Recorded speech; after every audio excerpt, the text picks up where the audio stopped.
Alright, looky here, we're back to race car stuff. Haven't made a video in quite some time, so I figure it's time to start doing that.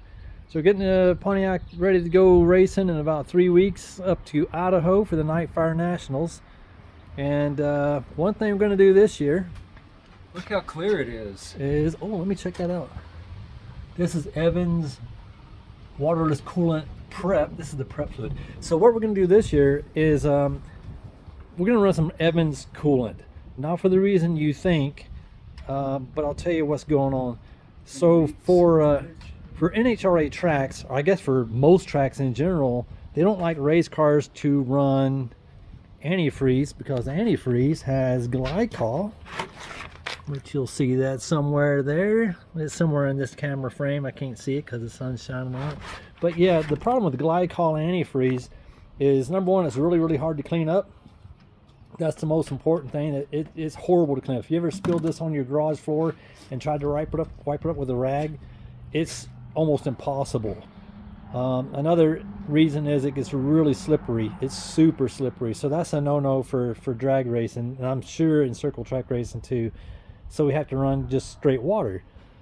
The problem with just running straight water is it doesn't have rust inhibitors. So that's a problem. So usually guys will run like water wetter or any other kind of substance, which is fine. So the problem we have is in the summertime we run water, and then after racing season we drain all that out, put antifreeze in. Not a big deal. The problem comes in every springtime. It's a pain in the butt to drain the antifreeze out, flush it 3 or 4 times, get all the residual antifreeze out, and then put the water back in. It's just a hassle going back and forth. So with this Evans coolant, Evans Waterless Coolant, we can put this in and leave it in year round. It says it protects down to 40 below zero, so that's pretty cool. And I don't really care where it boils at. It says 369 degrees, but I saw another one that says 375 degrees. That's not really what we're after. Our most important thing is just the hassle factor. Now this stuff is super expensive, so we have to follow their procedure to the T. So it says to drain out your antifreeze. I think you're supposed to flush it too, and then you put the Evans prep in. You have to run it and get the engine warm, then let it cool down, drain it out, put the Evans coolant in, and then you're supposed to check it to see the moisture content. Well, we drained the radiator and this thing at the end of the season, so it's sat empty all winter long. So I'm pretty sure whatever's in there is gone. So we are putting the Evans prep fluid in right now. How much was this a gallon, Jay? $30. Wow. So at this juncture in time, this is like 30 bucks a gallon on this Evans prep. So like it's nothing cheap, nothing to sneeze at. But like I say, the hassle factor, we don't have to worry about it. And then I guess over time it'll pay for itself because you're not having to buy antifreeze just to flush it down the drain anyway. So I've got a question for you, Bruce. Oh, what's the question, Jay? When they are doing a cleanup, somebody blows a radiator hose, or someone throws a rod and oils the track. What's harder to clean up, the antifreeze or the oil? Oh man, that's a good question. And then synthetic oil versus conventional oil. I wonder. We should talk to a tech guy that does this all day long. Next time we get down to Vegas or up to Boise, see something blow. I'm kind of curious. Either way, the worst part of an engine blowing up and getting stuff on a track is when we're sitting in the staging lanes with our cars and it's 100 degrees outside and we're in the lanes for an extra hour or 2 hours while they clean up. And yes, there's been times where it's taken hours to get cleanups done because someone will blow tranny fluid or oil all the way down the track. So that's a hassle. So stuff like this, by running water only or this Evans coolant, is much easier to clean up. So it cuts down our downtime. So that's good for the fans and good for us when we're sitting out there cooking. So we've got, looks like you got all 4 gallons in there? I do. That's a big system. Let's top it off with water then, and we should be good, right? Wait a minute. Oh, shoot. It actually came with a sticker that said... Oh, wow, you're all right. You're right at the top, right so that's there. good. So there's nothing in the block, and everything is Oh, and by the way, we tested this with our fingers, and this is pretty slickery stuff, and I can't really smell a smell. It's like a smelly smell. But this stuff here, I'll show you when we pour that in. I checked that, and that's I wasn't even in the frame. This stuff feels so slippery. It feels like synthetic oil is how slick it feels. So I guess when that goes through the engine and comes out onto the track, maybe it's not. Well, it doesn't have glycol in it, so it'll probably be easy to clean up. So we're gonna fire this thing up and run it.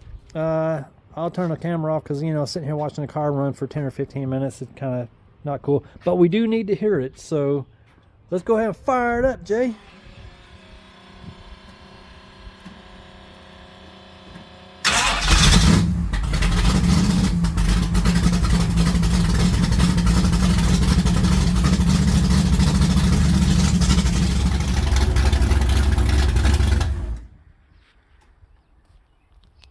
All right, hang on, my ears are still ringing. That sounded good. All right, well, that was about, how long was it? About 20 minutes, Jay?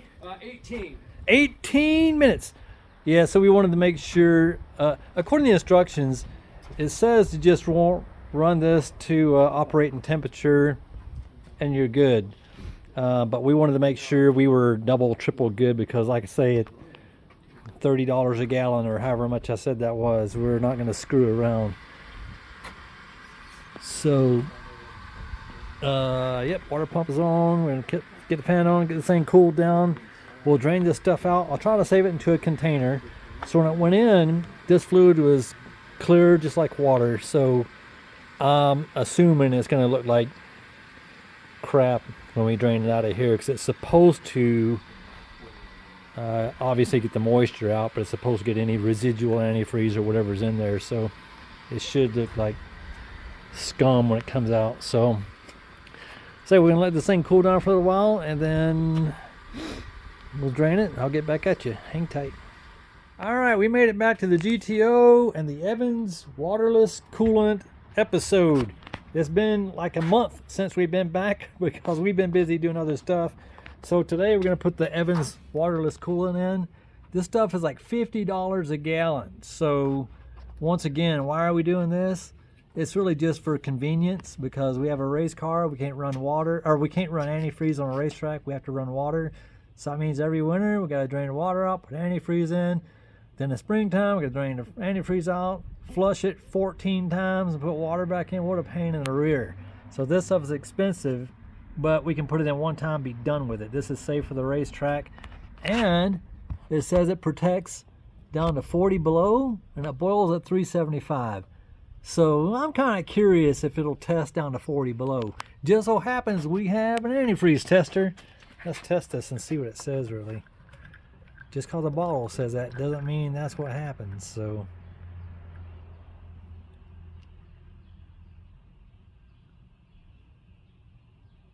whoa. Well, the gauge goes to 45 below. So yeah, that's pretty good. Okay, I'm happy with that. A little light blue color. That's kind of cool. Okay, well, so that's true then. It does protect. So, and again, you don't add water to this stuff. And that's why when we were putting this stuff in, we had to use this prep fluid. So you take all the stuff out. We already did this step, obviously. We already showed it, but that stuff ain't cheap either. It's about $30 a gallon. We drained it all. Yeah, then drained it all. And put then, it back in. Yeah. Do we want to test its degrees? Just to be funny, let's test the prep fluid. And this stuff came out almost as clean as it went in. Yeah, I've seen other videos where guys run this stuff and it comes out pretty nasty looking. This stuff actually came out pretty clean.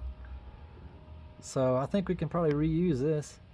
Wow, even the prep fluid is testing to, well, that's minus 45. So that's pretty good for just prep fluid. I wonder if you could get away with that, just running that for any. I wouldn't run it, but I don't know what other kind of properties that has. That's cool. See, this is white and that's blue. Yeah. Yeah, clear and blue. Yeah, it came out clean. So this car has a huge radiator in it, and the block's not full of concrete because I concrete all my small block Chevys. but this is a Pontiac. There's no concrete, so it holds like 4 gallons. So we're gonna put 4 gallons of Evans Waterless Coolant. Oh, that's kind of cool. Look at that. Look, I can see me in it, so that makes it even cooler. Right there, there I am. What is it, a frostbite? Yeah, there you go. The Frostbite radiator. radiator? Frostbite radiator. I think that's what that is. Think. Something like that. The old funnel with a filtration device. So if Frostbite wants to send some sponsor money, Yeah. Blue fluid. That's pretty. Yeah. So like I said, this stuff is safe for the racetrack, so we're allowed to have this. So that makes life a lot easier than having to worry about draining the water out in time before your block freezes in the winter. And then having to flush all the antifreeze out every year. That got kind of old. That's kind of hard for me to do because I had concrete in my block, so I had to flush a little bit different way than I used to have pitcocks in the bottom of my block. I just open those up and drain all the antifreeze out. Can't do that when it's full of concrete. Wait, nothing's leaking. No leaks yet. $50 a gallon. Yeah, got the front tires off. We're just checking the front brakes, just making sure everything's good. Checking the suspension. Everything's looking good there.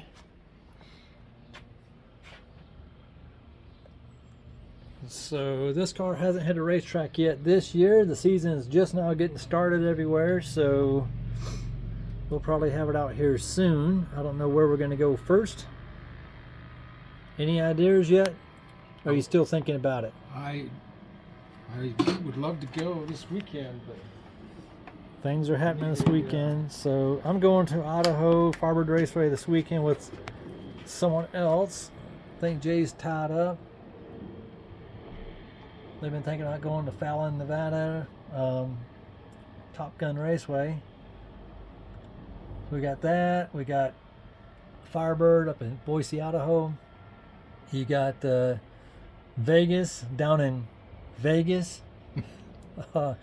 Yeah, Western Colorado and Western Colorado, Duchesne actually. That's about our closest tracks that we care to run, which Top Gun I think is 6 hours away, something like that, 6.5. 7?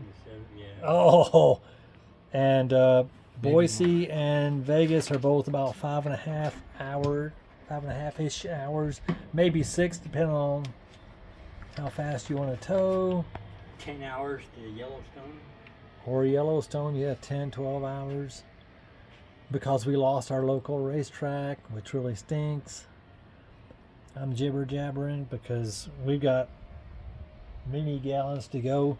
So these come in gallon jugs or half-gallon jugs, which that's what these are.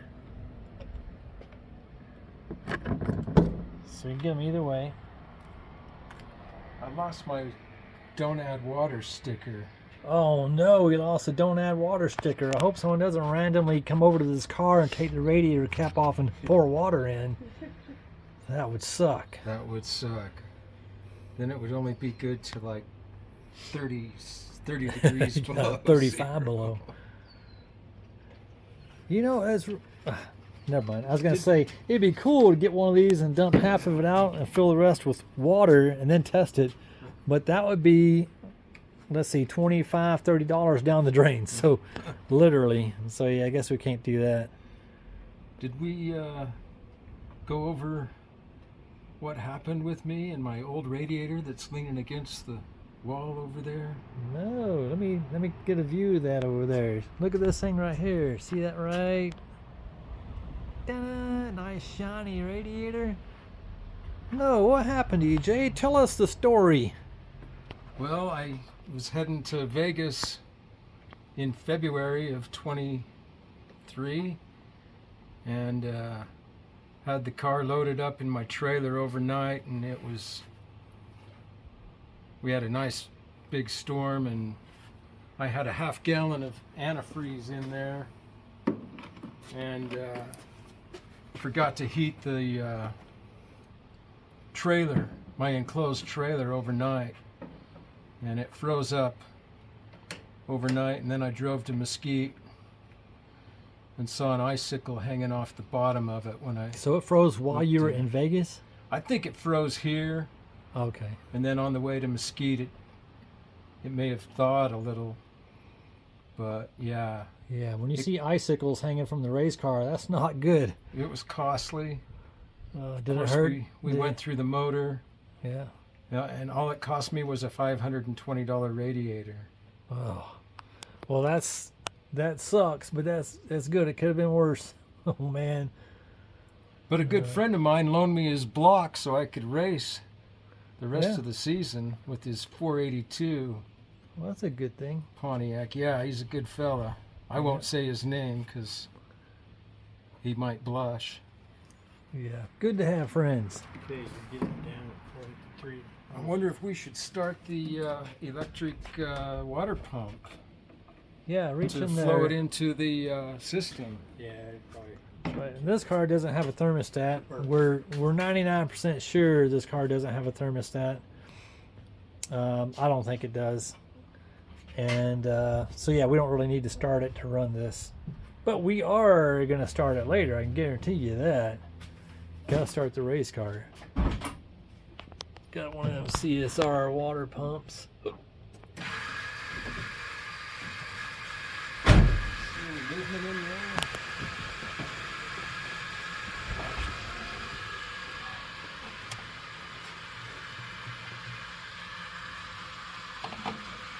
About 3.5.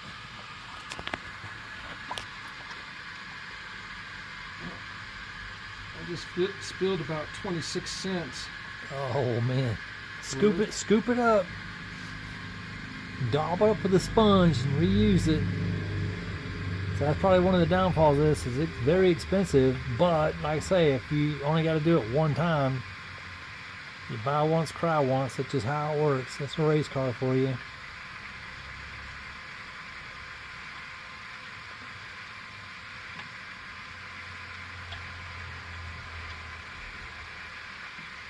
And we may use that prep fluid on another car.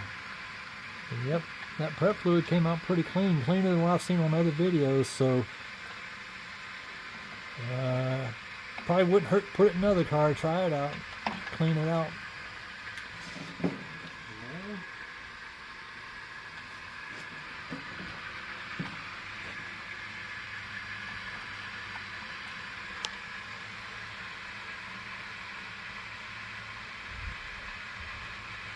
You know, I think there's a little more.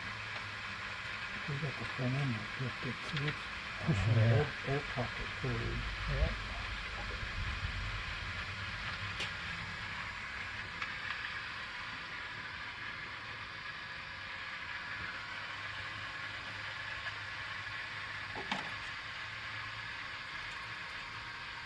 Full? They went $1.20. Oh no! Let's see what's hooking up in here. Oh yeah, she's full now. Look at that. She's brimming. Did it go down? No, it's still full. Because you're gonna put the cap on and make. Yeah, doing something. Actually, I'm pretty sure we don't have a thermostat in there. But maybe we should fire it up and run it anyway, just for the heck of it. There you go. You can have that back. Thank you.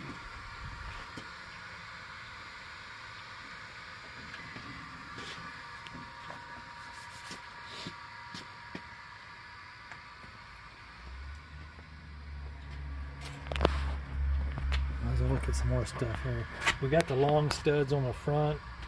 This is so when you go through tech, you have to, your wheel studs have to be into the lug nuts so far. And some wheels have a narrow pad, and other wheels, like my center lines, they're pretty thick. It's just easier to go through tech this way with an open cap lug nut like this. And then when you have stud poking out, then you already know that you're safe. So okay, well, we're gonna fire it up and see what she does. Go ahead.